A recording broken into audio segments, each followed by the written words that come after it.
first and foremost is that,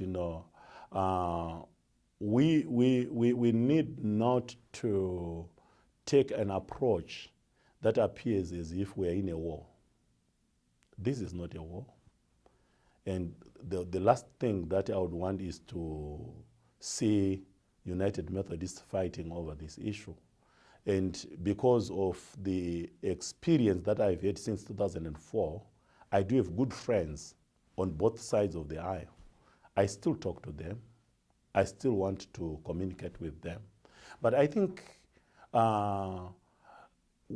it's because of the nature of how the United Methodist does its business, which is parliamentary.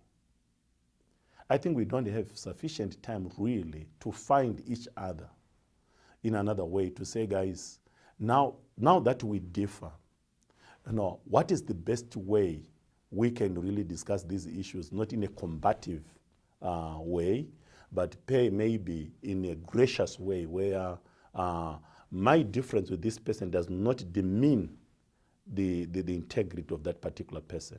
But I think that particular person also needs to understand where I'm coming from. So I give the people that ask me a very good example of Barnabas and Paul.